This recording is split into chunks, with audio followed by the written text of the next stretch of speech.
Today, I got a message from a stranger. Hi, my name is June. You don't know me, but I'm asking you to meet me tomorrow at 6 p.m. It's urgent. Creamy coffee. My name is Stan, and I'm not the kind of guy women usually write to, especially not strangers. But one evening, just as I was scrolling through shows to find something for me and my wife to watch, a notification popped up on my phone screen. I just stared at that message, frozen. At first, I didn't even realize it was meant for me. The profile photo was a woman, maybe 35 years old, pretty, smiling. I locked my screen. I'm not someone who gets attention, I never have been, and definitely not the type women message first. I've always been overweight. Even back in school, what I had was humor, honesty, and a sort of naive belief that it would be enough. My wife, Rose, she was the same way. We met at a dance night for plus-size people when we were both 20. Her cheeks turned red so fast when she laughed at one of my dumb jokes. That moment stuck with me. I decided she was the one. We made a promise to each other that we'd face the world together no matter what. We got married and built a life that felt safe. Cozy. TV shows, pizza nights, oversized blankets, and a bed that always felt a bit too tight. Not because we were cuddling, but because of our size. I'm not trying to justify it, just telling it straight. Back then, we were both a little careless and foolish, but happy. Then one day, a doctor sat us down and said, "Your test results are concerning. If you don't lose at least 15 to 20 kilos, each, the health risks are critical for both of you." I didn't say anything right away. That moment, it was like a cliff edge, a point you can't walk back from. I finally said, "We'll figure something out." I took it seriously. I built a weight loss program for us. Diet, exercise, early mornings. We started getting up at 6 to go for a run. God, it was brutal. It hurt. Everything hurt, but only at the beginning. After a while, we got into it. We were doing it together, as partners, as a team. I held on to her, she held on to me, and it was easier that way. It really was. After just 3 weeks, Rose looked different. Her eyes were brighter. Her skin was clearer. She had new leggings, a new way of walking, like she felt lighter on her feet. "See the difference?" she asked, spinning in front of the mirror. "Yeah," I answered with a smile, swallowing the bitterness behind my teeth. Because my numbers hadn't changed. If anything, I had gained a little. I started asking doctors questions, trying to understand. And what I heard was, "You probably have metabolic syndrome. We need more in-depth tests. This isn't just about weight, it's genetic." I didn't complain. I never do. I just kept moving forward, quietly. I started researching special diets, adjusting everything. I wasn't giving up. I had a goal. I wanted to live. I wanted us to live. But Rose, she started changing in more ways than just her body. One day, she came home with blonde hair and a short bob cut, a totally new look. And yeah, I was proud of her. I really was. For our wedding anniversary, we gifted each other fitness bracelets.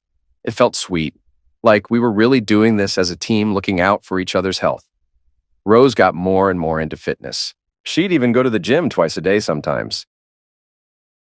"Cliff's got this new workout program today. It's amazing. Can you believe he sometimes trains models?" "Cliff? My new trainer. He's really good looking." "I'm getting jealous," I joked. "Oh, come on.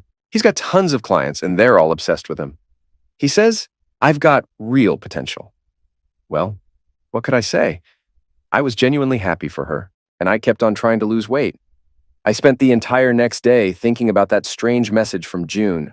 No matter how many times I tried to brush it off, curiosity won in the end. The cafe was nearly empty, just a couple of pears scattered here and there, and someone hunched over a laptop in the corner. I got there early, sat with my back to the wall, facing the entrance. My hands wouldn't stay still. She was late by a few minutes. When the bell above the door jingled, I looked up and saw her. She walked straight to my table and slid into the chair across from me. "I'm June," she breathed out, her voice barely above a whisper. She had a narrow face, pale, baggy sweater, no makeup, just tired eyes and nervous hands fidgeting with her phone. "Thanks for coming," she said quietly. "This isn't easy for me." I hesitated, trying to read her. "Honestly?" I shrugged. "I don't even know why I showed up." June looked down at the table, lips pressed together. For a second, I thought she might change her mind and leave. But then she started, eyes darting everywhere but at me. "I go to the same gym as your wife," she said. "That's how I know her. I'm not here to cause trouble. I swear." I waited. She wrung her hands, glanced at the windows, then took a deep breath. A waitress came over to our table with coffee. June shook her head, signaling that she didn't want anything. The waitress gave a little huff and walked away, clearly annoyed. June's hands trembled as she wrapped them around her cup. She looked down, voice barely above a whisper. "I go to the same gym as Rose," she repeated. "One day she came over after my class and started telling me how great her trainer was, Cliff. She said he was the best, that with him I'd see results fast. She was really pushing it, honestly. Kept saying how much he changed her life." She took a shaky breath, kept talking. "So I booked a session, then a few more. Cliff, he was charming, confident, he paid attention, made you feel special, you know? And then one night after everyone else had left, it just happened. We hooked up in the locker room. I know it was stupid. I regret it so much. That was your choice. What does my wife have to do with it?" She paused, staring straight through me. But the next day, I got a message from Rose. Not even a hello, just straight to the point. She wrote, "Your little secret will stay safe if you follow my instructions. Otherwise, your husband and everyone else finds out what you did." I just stared at her, my chest tightening. "Are you kidding me?" June shook her head, her eyes shining with tears. "I wish I was. I'm married. I have a little girl. I couldn't let them find out. So I did what Rose told me. At first, it was just small things, but then the demands got worse. She wanted intimate photos and videos. If I pushed back, the threats got nastier.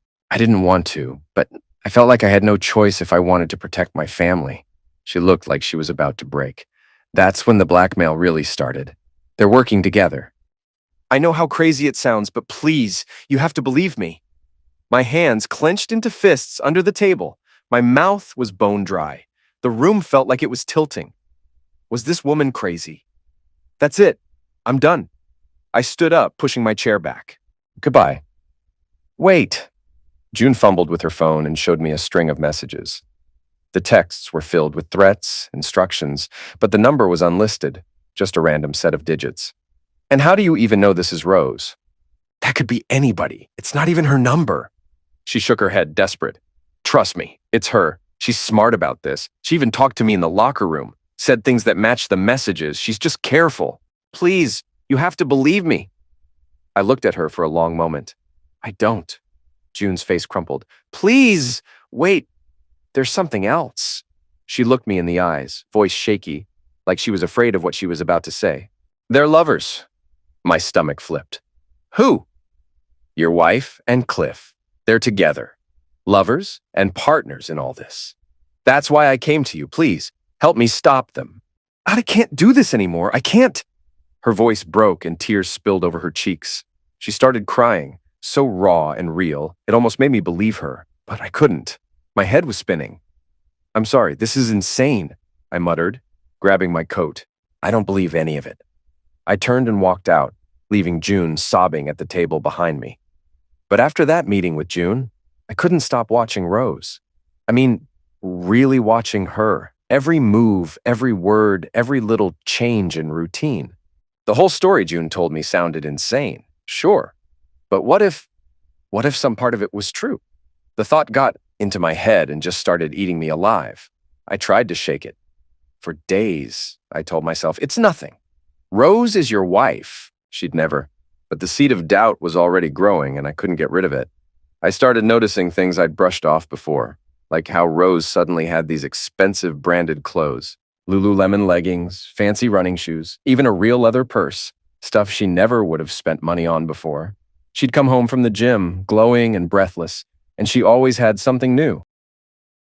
One evening, as she came through the door with another shopping bag, I couldn't help myself.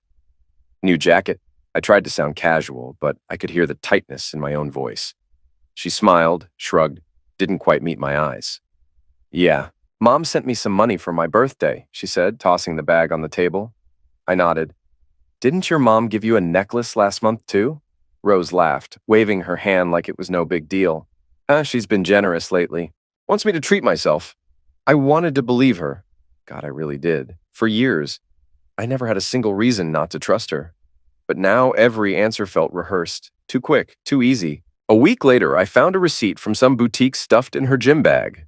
I picked it up, read the total, over $200 for a single pair of shoes. That was more than she made in a whole shift at the cafe. That night, I brought it up as we got ready for bed. Rose, can I ask you something? She didn't look up from her phone. I showed her the receipt, watching her face closely. She barely blinked. I used some savings. What's the big deal? I nodded, slid the receipt back into the drawer. No big deal. Just asking. But that's when I realized she'd always been a terrible liar. And tonight, she didn't even flinch. That scared me more than anything. The next day, Rose told me she was meeting up with a friend at a cafe. You mind if I go out for a bit? Sarah's been dying to catch up, she said, slipping on her jacket, already halfway out the door. Nah, go have fun, I said, trying to sound normal. Text me if you're out late. Of course, she called over her shoulder. I stayed home, hit the weights in our little basement gym, tried to lose myself in the burn, but my mind kept drifting. After a set, I went upstairs, grabbed some water, checked my phone. Habit made me open the fitness app. The one Rose's tracker was synced to, same as mine. The little green dot next to her profile meant she was active. Her heart rate was up, 136, then 145. I stared at the numbers. It was past 9:15 p.m. I frowned. What the hell is she doing at a cafe with a heart rate like that? I texted her. Me. Everything good? No answer. I called, straight to voicemail. Waited a few minutes, called again and again. 20 times, just hearing the deadline. I started pacing. My mind was racing with every worst-case scenario.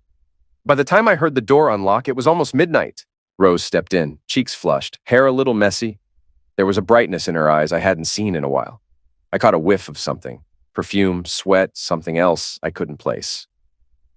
She kicked off her shoes, tried to act casual. Hey, sorry, we lost track of time. Sarah wanted to go dancing after. Oh, I hope you don't mind. I needed it honestly, she said, her voice light and a little too cheerful. I stared at her, trying to read her face. Dancing, huh? I said. That's why your heart rate was through the roof? She smiled, but it didn't quite reach her eyes. Yeah, the tracker goes nuts when I'm out there. You know that. Sure, I said. But something about the way she avoided my eyes, something was off. She went straight to the bathroom, closed the door behind her. I stood in the hallway, heart pounding. I pulled out my phone and typed out a message to June. Me. I want to meet. I need to know everything. I hit send. My hands were shaking. Something in my gut told me, whatever June was going to say, I had to hear it. We met for the second time at a different cafe.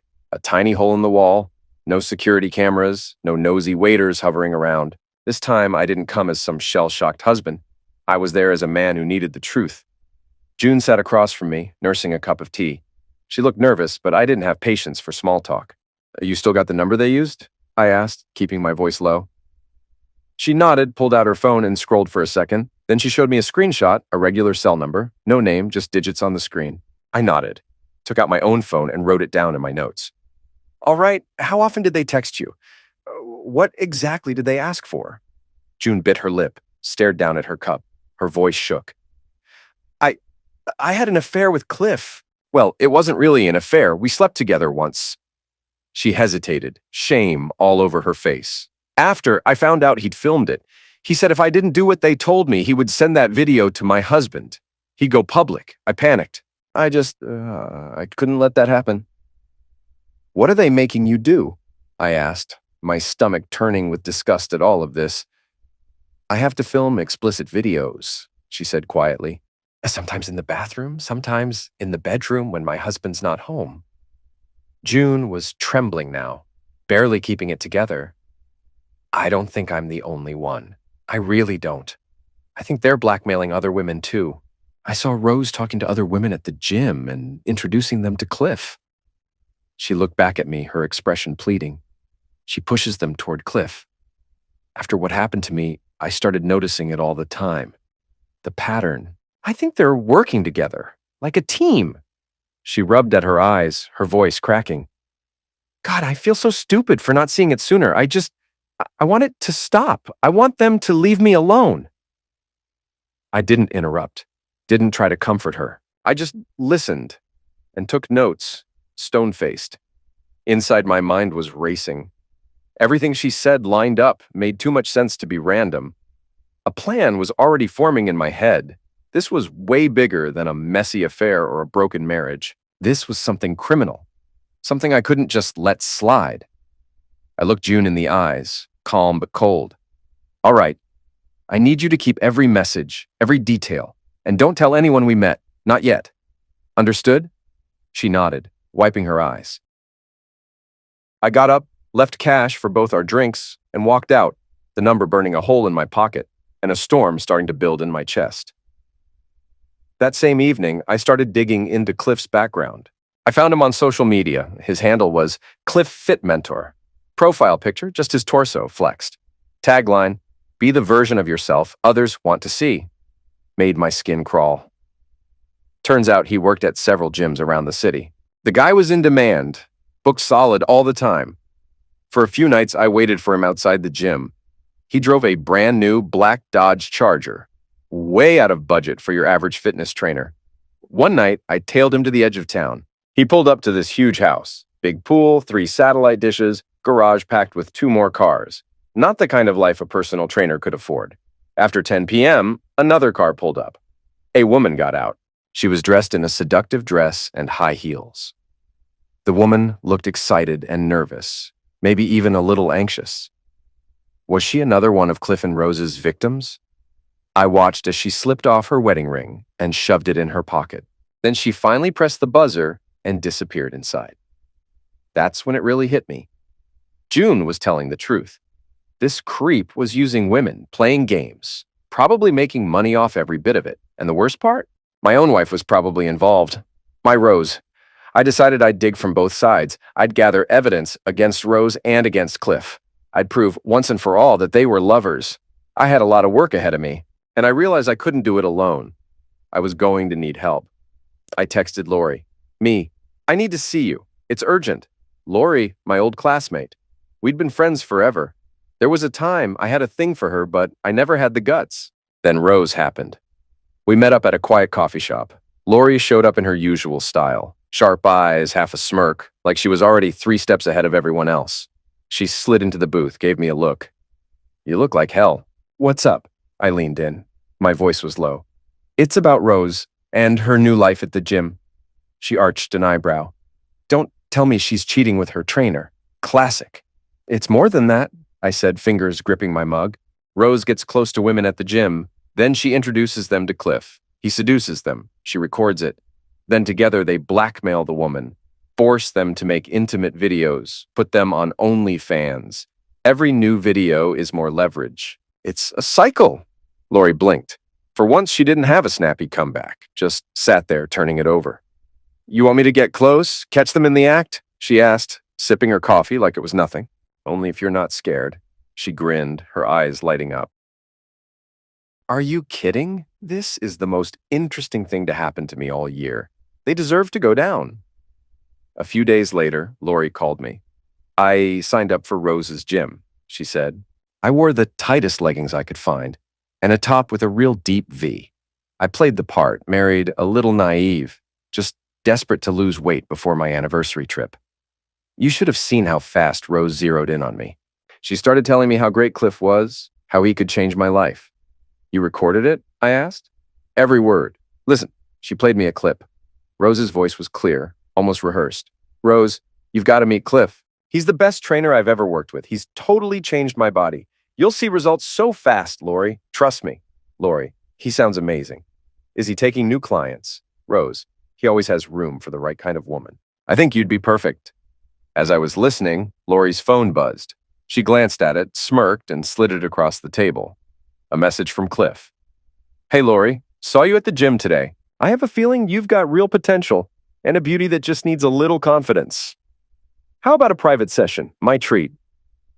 Lori looked up at me, grinning. Well, looks like it's showtime. You don't have to go through with it, I said, serious. Just get the blackmail on tape. Then walk away. She squeezed my hand. Stan, I'm a big girl. And honestly, it's nice you care. She kissed me on the cheek. Friendly but warm, and stood up. Don't worry. As she left, I felt a weird mix of hope and dread. I needed evidence, but not at her expense. That same day, I met with a private investigator, guy named Ramirez. Tight suit, no-nonsense stare. I need you to look into my wife's accounts, I said. Anything suspicious? Money coming in, money going out. And I want you to follow her and Cliff. I need proof. Proof they're together, and proof she's in on the blackmail. Ramirez nodded, pulling out a notepad. You'll have it. Give me 3 days. I shook his hand, my mind already racing ahead. Now, all I could do was wait, and hope to God Lori stayed safe. Late that night, Lori texted me. Lori, he's hooked. We're waiting. Seeing that message, my stomach twisted. It bothered me, knowing she'd slept with him. But like she said, she's a grown woman. She decides how far she wants to go. Hell, maybe she even liked Cliff. Who knows? All we could do now was wait for Rose and Cliff to make their move, the blackmail. While I was chewing over that, my phone buzzed again. This time, it was the detective. We met in his car, parked under a streetlight 2 blocks from my house. He handed me a thick folder and a handful of photos. Got something for you, he said quietly. Inside the folder, paperwork, printouts, screenshots. The detective handed me a thin stack, voice low. Look at this. Rose isn't just some bystander. She's working with Cliff directly. She's listed as the contact on these contracts. Models, fitness influencers. Whatever label they want, it's all her. Here are the photos. Her meeting with these women. She's in chat logs with Cliff, talking deadlines, payments. But, he shook his head. I checked every account in her name. No strange transfers, no second bank account, no big withdrawals. Nothing on paper. I stared at the evidence, rage tightening in my chest. I flipped through the pages and stopped cold at one of the photos. A woman standing outside Cliff's house. I'd seen her before, lingering by the gate. Then there were more photos. Rose handing an envelope to a young woman in her car. Another one of her and Cliff at a gas station, holding hands.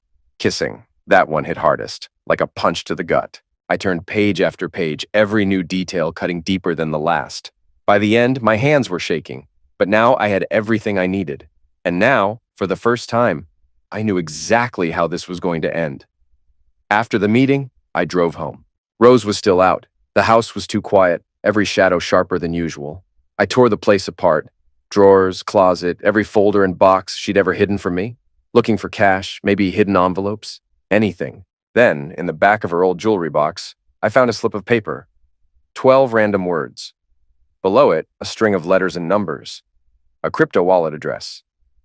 My hands shook as I sat down at her laptop and opened up the wallet app. I typed in the seed phrase. The screen loaded. There it was. A balance that made my stomach drop. Month after month, huge payments, anywhere from $150,000 to $200,000. Flowing in like clockwork. Not a cent declared, no trace in the bank. All off the books. My blood ran cold. All this time, she'd been hiding more than secrets. She was hiding a fortune. I clenched my fists. For a second, I just stared at the numbers, heart pounding. Everything we'd ever fought over, bills, plans, the future, was a lie. She'd made me believe we were broke while she was raking in hundreds of thousands a month. Rage, then clarity. I copied my own wallet address, keyed it in, and sent every last dollar to myself. One click. Irreversible. As the transaction confirmed, I let out a long breath. My hands were still shaking. Not a word of this would go to the lawyers. Not a cent would be left for Rose. For once, I took something back. Lori and I sat by the window in a half-empty cafe, both of us leaning in, voices low. She stared at her coffee for a long time, then finally slid her phone across the table. "Read this," she whispered, her eyes anxious, but her tone steady. I picked up her phone. The message was from an unknown number. "We have a video of you cheating on your husband. If you don't want to ruin your life, follow the instructions. Turn on your phone's video recording, fill up the bathtub with bubbles, take off your clothes, and..." I'm not going to read the rest. Lori pressed her lips together and let out a slow breath. Well, looks like they think they've got me, but I'm not playing by their rules. She thought for a moment, then started typing out a reply. "I'm going to act freaked out, confused, make them come out into the open." She dictated as she typed, half to herself, half to me. "I don't understand. This must be some mistake. I'm not ready for this. I don't even know who you are. If this is real, I want to talk face to face first." We sat there, waiting. A minute later, her phone buzzed again. "Fine, meet me in an hour at Westside Park." Alone. Lori gave me a quick, sly look. "Guess I've got a date, but you're coming too, right? I'll be close, keeping watch, I said, voice tight. Keep your phone recording as soon as anyone shows up. If it gets ugly, you'll know, she said, managing a half smile. We got to the park early. Lori sat on a bench under a streetlight, making sure she was visible, playing her part. I hung back 20 yards behind a tree, phone ready to film. My pulse was racing. A few minutes went by, then someone stepped out of the shadows. It was Rose. She hurried up, glancing around, all nerves and shaky hands. Lori, oh God, I didn't know who else to turn to, Rose whispered, voice desperate. Cliff, he did the same thing to me. The blackmail, the threats, everything. I swear, I'm a victim too. He's making me do things, and I can't get out. Lori stayed cool, kept her face neutral, phone in her pocket, recording. She nodded, acting like she believed it. So what do we do, Rose? How do we get out of this? She asked, voice steady. I don't know. I just need help. Please, don't tell anyone, Rose said, eyes welling up. She left just as quickly, head down, shoulders shaking. Lori walked back to meet me at the car. I got everything on tape, she said. But I don't believe a word. She's no victim, Stan. She's in charge. But now we've got her and her whole act recorded. I put a hand on her shoulder. Nice work. From here on out, we don't stop. Lori refused to film herself in the bathtub, doing what they wanted. She broke their blackmail scheme. That was our decision together. We waited to see what they would do next. We sat together in the cafe, side by side in a booth, both of us watching her phone. It was late. The place was nearly empty except for an old couple in the corner and a bored-looking barista cleaning the counter. We waited. It didn't take long for the messages to start coming in. First one, then another, and then a barrage. Where is your video? Is this a joke? You're only making this worse for yourself. Do it, or you'll regret it. Lori, don't be stupid. You know what's at stake. Every message, a little more desperate, a little more aggressive. Lori glanced at me, that sly, satisfied smile spreading on her lips. She leaned over and whispered, Look at them. They're panicking. I nodded, watching as more messages popped up. We warned you, Lori. Last chance. If you don't send the video, you'll pay for it.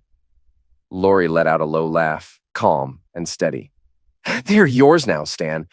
Tear them apart. I looked at her, something cold settling in my chest. Don't worry, I will. I took screenshots of every single message, every threat, every bit of their panic. Now, for the first time, Rose and Cliff had shown their real faces. No more games, no more polite masks. It was all out in the open now. And this time, I was ready. Lori and I sat side by side in the parked car, hands cold, eyes locked on our phones. The message we drafted was brutally simple. No names needed. No threats beyond the ones these women already carried inside. Tonight, 7 p.m. Address, Loft 7, second floor. If you don't show, your files go online. We sent it together one by one. As each text left my phone, I pictured the faces. Fear, anger, exhaustion. These women didn't need clues. They'd felt Cliff's grip. They'd heard Rose's voice. They knew exactly who was playing them and what was at stake. Lori exhaled. They'll come, not because they're confused, but because they know. They want this to end. I nodded. No more hiding. Tonight, we finish it. Loft 7 was dark and heavy with expectation. We'd rented it out for the night. One long row of chairs facing a blank screen, a laptop waiting, projector ready to expose everything. The air itself felt tight, like a held breath. From the car, I watched the women arrive, alone, heads down, steeling themselves. Each one walked in knowing this was a reckoning, not a mystery. They knew their tormentors. They'd come to face them, maybe to end it, maybe to see justice, maybe, finally, just to be believed. Lori stood at the door. She didn't introduce herself, didn't offer comfort. She just nodded them to their seats, silent witness to their strength. The women whispered to each other, What's going on? Why were we brought here? Among them was June, her eyes rimmed red but her back straight. They all recognized each other. In that silence, they shared the weight of what Cliff and Rose had done. When Rose arrived, dressed up, confident, expecting another night of control, she stopped cold. One look at that row of women, at their faces, turned her way. She came in dressed to the nines, hair curled, lips painted red, her favorite blue dress. She moved with the confidence of someone expecting romance, not judgment. Under my breath, I dictated the message Lori had sent her, the one that made my wife believe tonight was going to be some unforgettable date with her precious Cliff. Rose stepped into the room, heels tapping on the floor. She stopped short when she saw them. All the women she and Cliff had cornered, used, threatened. Every single face turned her way. She blinked, forced a little smile, tried to cover her confusion. "What's going on here?" Her eyes darted around the room. "Where's Cliff?" Lori's voice was calm and cold. "Sit down." Rose stared at her, then at the women. Then she sat, clutching her purse tightly in her lap. The room went silent except for her shaky breath. A few moments later, the door opened again. Cliff strolled in, all swagger, looking around with that same cocksure grin. But the moment he saw Rose, then the others, his smile died. He froze, halfway to the center of the room. Nobody said a word. Lori stepped to the projector, pressed a button. The screen flickered to life. The first video played. No faces, but bodies and movements and voices impossible to mistake. The kind of footage Cliff had used to threaten, to profit, to control. Then a second video. A third. The women in the chairs shrank back, eyes wide, a couple of them clutching at their coats or their bags. One covered her mouth, fighting tears. Cliff backed toward the door, hands up like he could stop what was coming. One of the women stood, voice shaking but full of heat.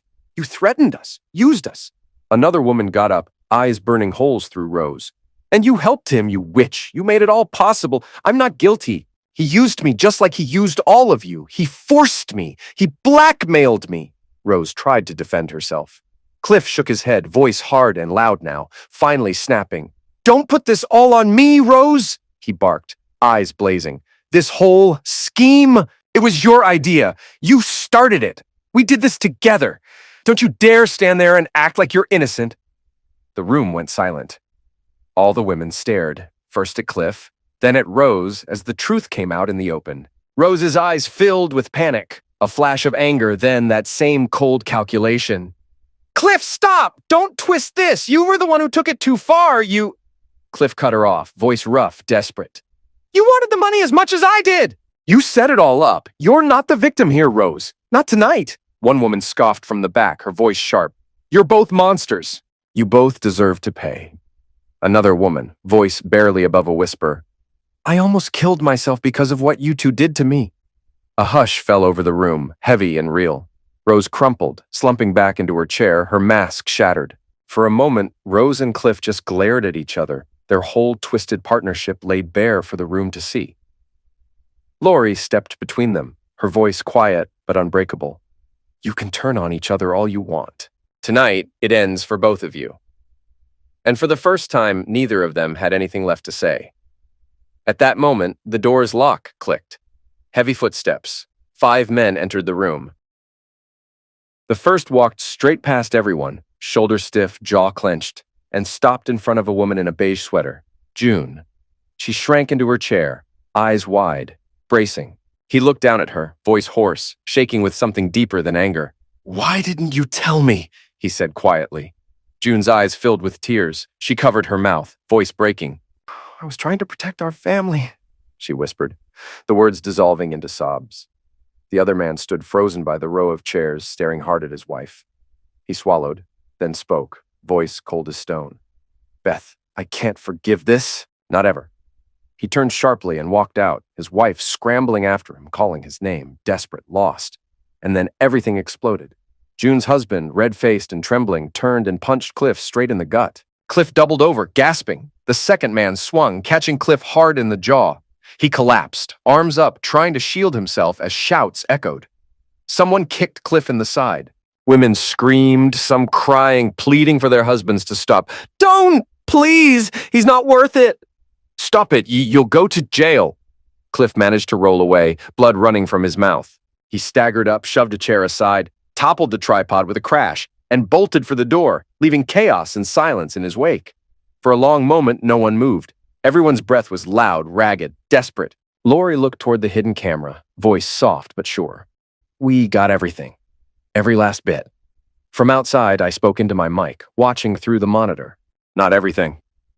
Then I opened the car door and walked outside, ready to face what was left. I didn't let Cliff get away. I was waiting for him, right outside by his precious black Charger, the one he flaunted like a trophy.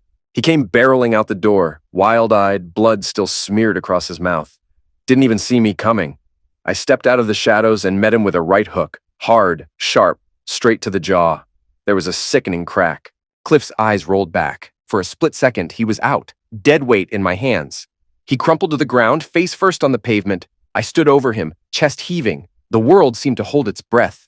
Then I heard it, the wail of sirens, blue and red lights streaking through the darkness. Police cars screeched into the lot, doors flying open. 2 officers rushed over. Cliff was just coming to, groaning, reaching for his mouth, blood dripping onto the concrete. They flipped him over, cuffed his wrist behind his back.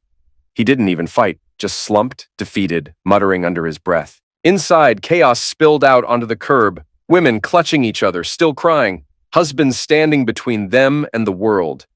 In the swirl, I spotted Rose being led out. Her hair was a mess, mascara streaked down her cheeks, wrists locked in silver cuffs. She saw me, her eyes wild, pleading, desperate.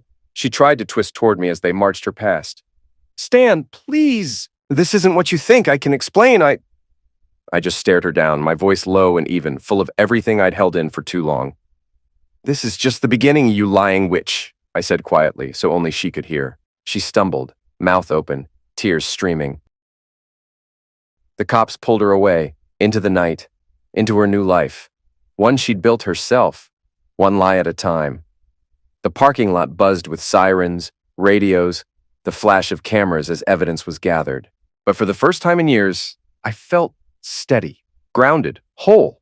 Justice had started, and I wasn't done yet. Unfortunately, Rose was released on bail. Her father paid it. I was sitting in the kitchen, coffee in hand, when she suddenly stormed through the front door. She looked furious. Her eyes were wild, burning with rage. "Where's my damn money, you bastard?" she screamed from the doorway. I set my coffee cup down calmly. "I have no idea what you're talking about."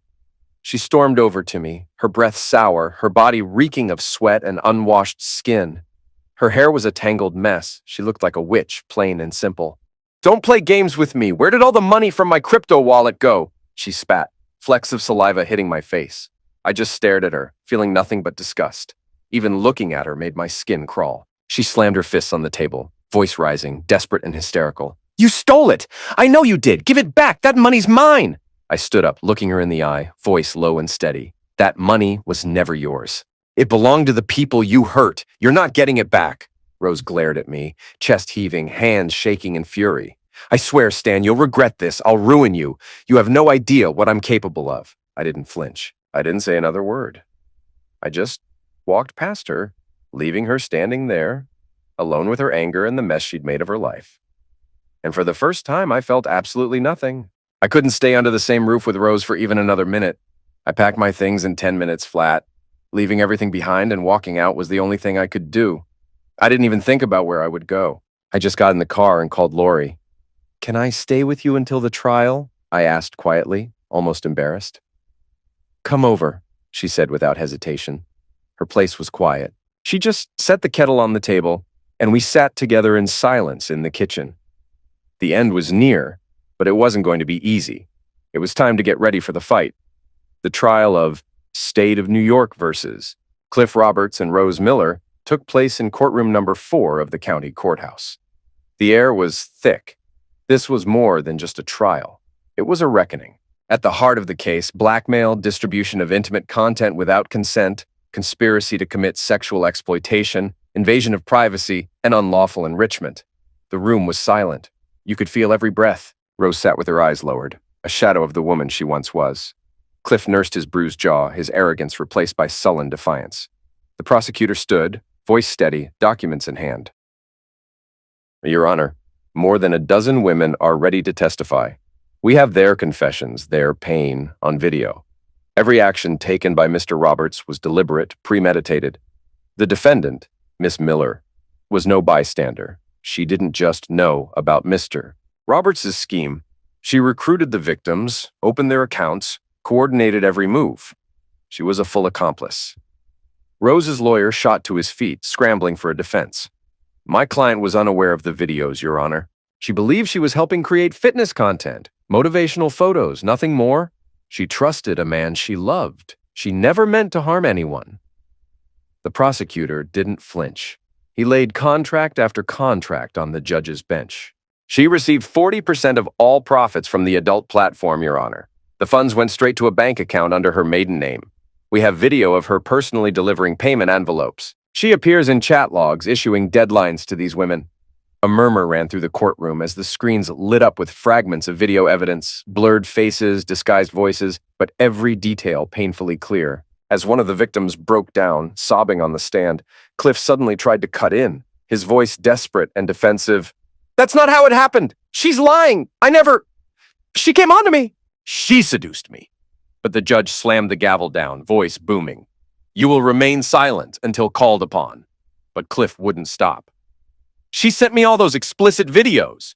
I never forced her to do anything." His lawyer hissed at him. "Shut up or you'll get held in contempt." Rose stared at the screen, ghostly pale, hands trembling. For the first time since this began, she didn't look at Cliff. Not once. Her attorney pleaded, "Your Honor, we moved to sever her case. She was manipulated. She's a victim too."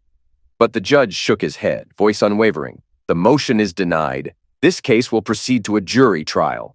Both defendants will remain in custody pending further proceedings." The bailiffs moved in.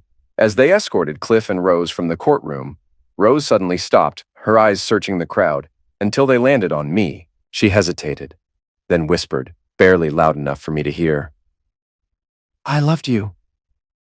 I held her gaze, my face unreadable. For the first time, I felt nothing. No anger, no pity, only the cold certainty that whatever love had been there, it was gone.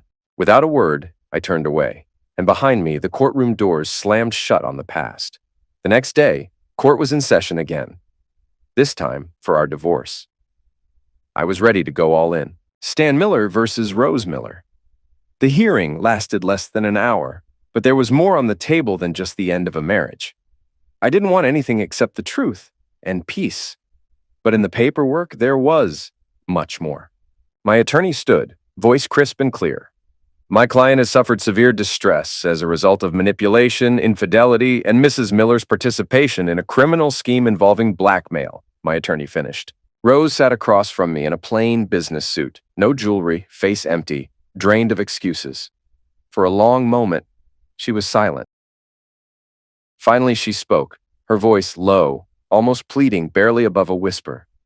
"Your Honor, I just want to say I'm so sorry. I know I made a mistake. It was only one affair.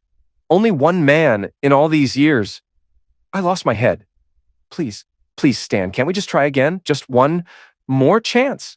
I promise I'll do anything to fix this." I sat there, unmoving, my face a mask of stone. I didn't look at her. I felt nothing. Not anger, not hope, not even pity. Her lawyer asked that the case be heard separately from the ongoing criminal proceedings. The judge denied the request. "It's all connected," he said simply. My lawyer continued, laying out the story for the record. "Your Honor, we're filing a civil lawsuit for alienation of affection and intentional infliction of emotional distress. My client has suffered severe distress as a result of manipulation, infidelity, and Mrs. Miller's participation in a criminal scheme involving blackmail," he continued, laying out the story for the record. "My client lived with the respondent for over 10 years. He was loyal, supported her through everything, including a weight loss program he designed himself. Cliff Roberts, with whom Mrs. Miller had an intimate relationship, was not just a lover. He destroyed this marriage. Mr. Miller seeks compensation for humiliation, public disgrace, and severe emotional harm." The judge listened, silent, expression unreadable. I didn't look at Rose. I just sat there, waiting. Finally, the judge nodded. "Accepted for review. We'll open a separate proceeding. Stan Miller versus Cliff Roberts for emotional damages and marital destruction." And just like that, Rose was no longer a Miller. She never would be again. The next morning, the courthouse steps were swarmed with reporters, microphones, camera flashes, the relentless murmur of news crews. Everyone wanted the story. A few of the women who'd survived Cliff and Rose's scheme came forward to give statements. Most wore sunglasses flanked by their lawyers, names withheld for safety, but June didn't hide. She stood in front of the cameras, chin up, tears unshed. Her husband had filed for divorce, her family shattered. She looked at the crowd and didn't flinch. She wanted justice. the kind I'd once craved. She spoke first, voice steady but raw. We're joining together in a class action suit against OnlyFans. We demand accountability for the way our bodies became products, sold without our consent. They profited off our pain, ignored our reports, never bothered to check if we had agreed to anything. Lori was beside her, a folder of evidence clutched tight in her arms. She met the press with clear eyes. "We're not afraid," she said, holding the mic like a shield. "We're taking this all the way. These companies will answer, not just morally, but financially. We will make sure of it." Questions erupted. Flashes popped. The women stood shoulder to shoulder, battered but unbroken. After the press conference, June found me in the swirl of the crowd. She touched my arm, voice low, tired. "Coffee?" she asked softly. We sat together in a quiet diner for hours, two souls picking through the ruins, trying to find some piece of themselves left, broken, beaten down, alone. But somehow, not completely. We talked about everything. I learned she'd struggled with her weight too, for years. Diet after diet, always the outsider. She listened as I finally opened up about my own failures, my anger, my hurt. June gave me the card of her endocrinologist. "You should see him," she said gently. "He helped me when nothing else worked." I went. I got the tests. The results came back. A genetic disorder, a metabolic block. It wasn't my fault after all. The doctor sat across from me, voice calm, reassuring. "There's a way forward," he told me. "Not diets, not running marathons. Real treatment, a plan that fits your body." For the first time in years, I agreed without hesitation. I was ready to start over. Maybe, finally, not alone. 6 months later, I was down 30 kilos. My face looked different in the mirror. Sharper jaw, clearer eyes, a spark I hadn't seen in years. My posture changed. So did my clothes. I bought things I never would have tried before. Jeans that fit, shirts that actually made me feel good. For the first time in my life, I felt handsome, wanted. June and I started seeing each other for real. There was no shame, no pretending. A few months in, June told me she was pregnant, and I asked her to marry me. She said yes, but it wasn't the end with Rose. I was driving home from the baby store, the boxed-up crib rattling in the back seat. Sunlight flickered through the windshield, and for the first time in years, my heart felt light. I was humming, tapping the steering wheel, already picturing the nursery. That's when I saw the car in my rear view, beige, dented, hugging my bumper way too close. I ignored it at first, changed lanes, but it followed, faster. My hands tightened on the wheel. Suddenly, the car jerked out, swerved up alongside me, way too close. The driver shot past, then cut straight into my lane, forcing me to stomp the brakes. Tires screeched. The crib thudded against the back seat. My truck skidded sideways, fishtailing. Horns blared behind me. For a split second, I thought I was going to flip. The world spun, headlights and sun in panic all at once. I yanked the wheel, overcorrected, felt the truck rock, then finally shuddered to a stop on the gravel shoulder. My heart was pounding, breath coming in hard, fast bursts. Ahead of me, the beige car jerked to a stop, blocking both lanes. For a second, I just sat there, blood roaring in my ears.